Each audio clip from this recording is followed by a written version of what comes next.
नमस्कार विद्यार्थी मित्रांनो. मी प्राध्यापक पी व्ही जाधव, भूगोल विभाग, के.टी.एच.एम. कॉलेज, नाशिक. आज आपण टॉपिक नंबर 2 इकोसिस्टीम परिसंस्था हे प्रकरण सुरू करणार आहोत. या प्रकरणामध्ये आपल्याला काही प्रमुख मुद्द्यांचा अभ्यास करायचा आहे. ते म्हणजे पहिला मुद्दा म्हणजे परिसंस्था. त्यामध्ये आपण परिसंस्थेचा अर्थ, संकल्पना आणि व्याख्या या बघणार आहोत.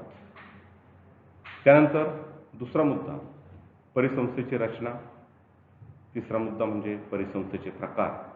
या प्रमुख मुद्द्यांच्या आधारे आपण हे प्रकरण अभ्यासणार आहोत.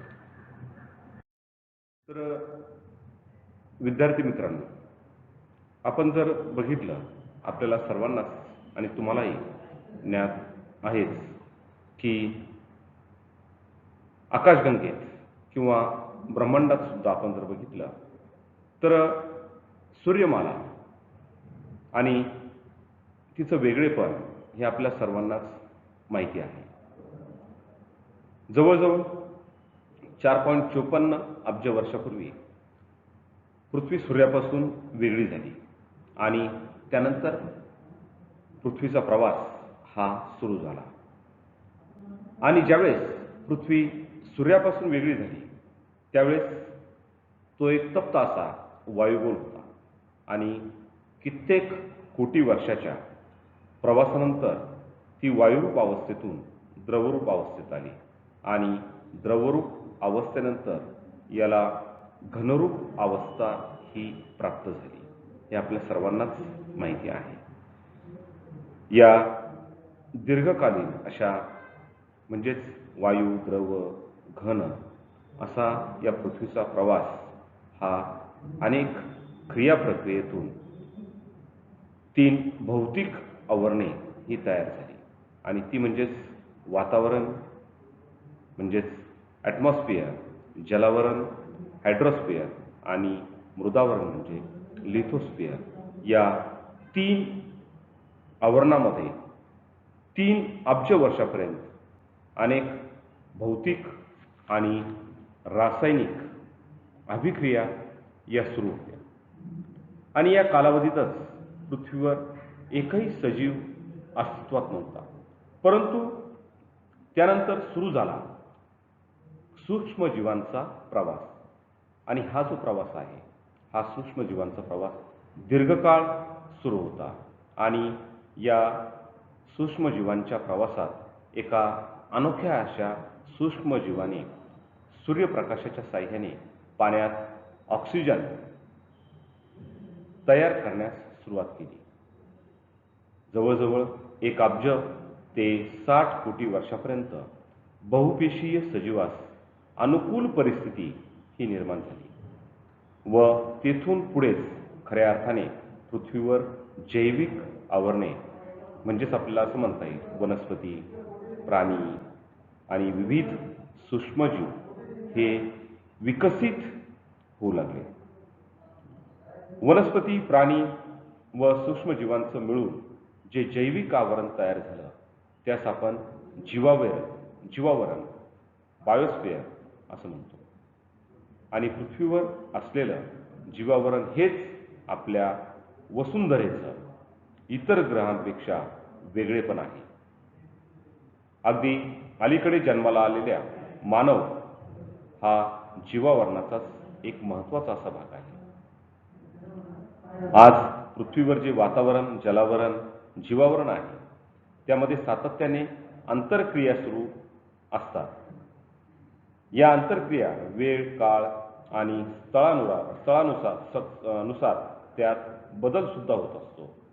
पृथ्वीवरील या सर्व घटकांचे अजैविक किंवा भौतिक व जैविक असे 2 भाग हे पडतात. जीवावरणाचा म्हणजेच वनस्पती, प्राणी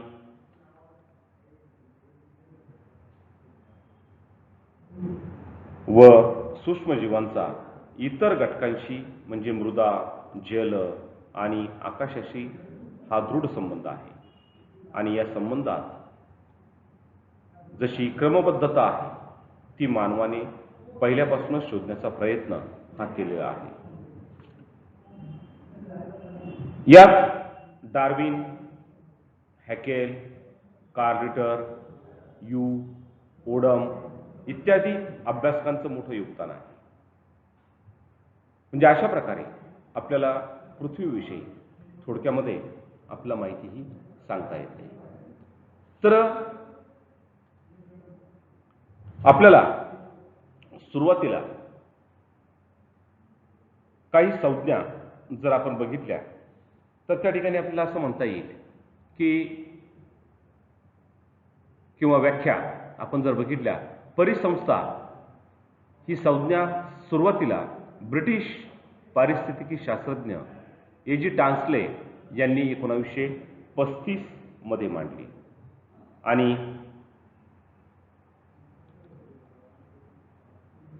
त्या जर आपण बघितल्या व्याख्या तर त्या ठिकाणी आपला पहिली व्याख्या टान्सले यांची अशी सांगता येईल की पर्यावरणातील सर्व सजीव व निर्जीव घटकांच्या एकीकरणातून जी वैशिष्ट्यपूर्ण प्रणाली निर्माण होते तिला आपण परिसंस्था असं म्हणतो.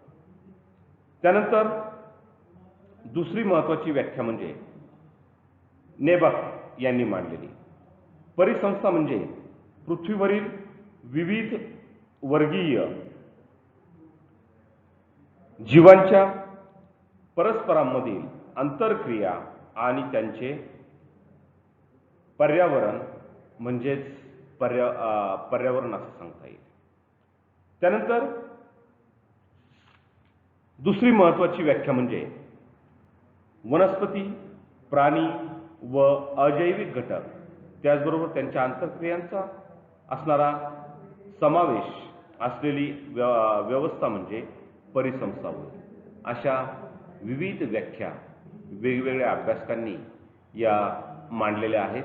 त्यात आपण काही महत्त्वाच्या अशा व्याख्या आपण या ठिकाणी बघितलेल्या आहेत.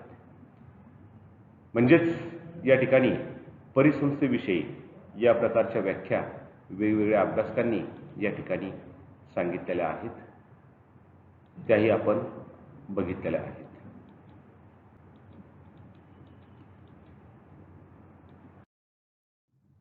त्यानंतर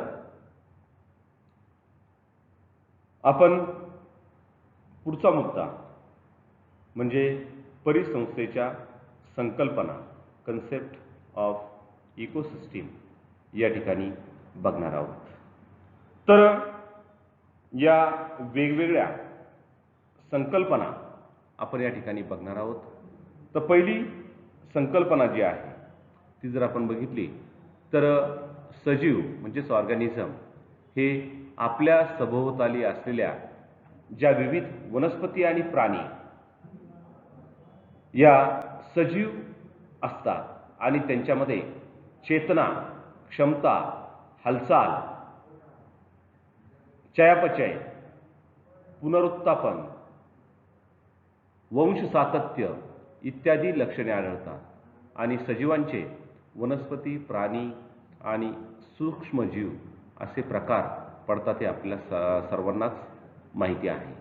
त्यानंतर जीवसंख्या किंवा आपण त्यालाच जीवसमूह असं म्हणतो. तर समूहाने किंवा गटाने राहणे ही सजीवांची नैसर्गिक प्रवृत्ती असते. जीवांच्या संख्यात्मक समूहाला किंवा गटाला जीवसंख्या असं म्हटलं जातं. एखाद्या ठराविक वेळी आणि विशिष्ट अशा ठिकाणी वास्तव्य करणाऱ्या एकाच प्रकारच्या जैविक समूहाला आपण जीवसमूह किंवा जीवसंख्या असं म्हणतो. जन्मदर, मृत्यूदर, आयुर्मान, घनता, जनन क्षमता व स्पर्धा ही जैविक वैशिष्ट्ये आहेत. त्यानंतर जैविक समुदाय, बायोटिक कम्युनिटी,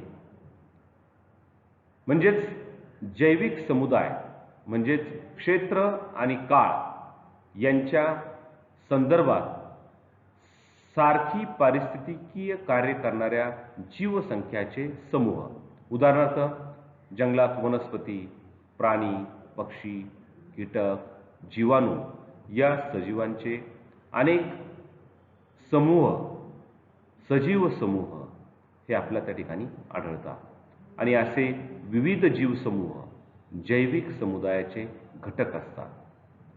जीव समूहांच्या सामुदायिक अस्तित्वालाच जैविक समुदाय असं संबोधलं जातं. त्यानंतर जीवसंहिते. जीवसंहिते म्हणजे विविध जैविक समुदायांचे एकत्रित व मोठ्या क्षेत्रातील सामुदायिक अस्तित्व व जैविक समुदायाच्या संरचनेस भूस्थाने अधिक पोषक असल्याने जलस्थानापेक्षा तेथे जैविक विविधता लक्षणीय आढळते.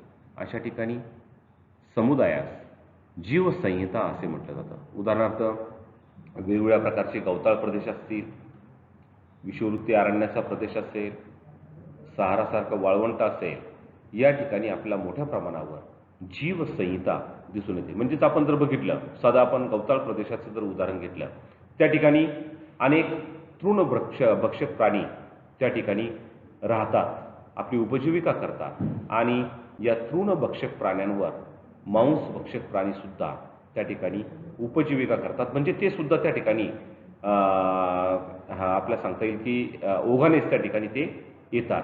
आणि त्यानंतर त्या ठिकाणी असे अनेक पशुपक्षी असतील किंवा वेगवेगळे एकमेकावर अवलंबून असणारे प्राणी असतील, कीटके असतील, त्या ठिकाणी एक मोठ्या संख्येने जीवसंहिता त्या ठिकाणी आपल्याला आढळून येते.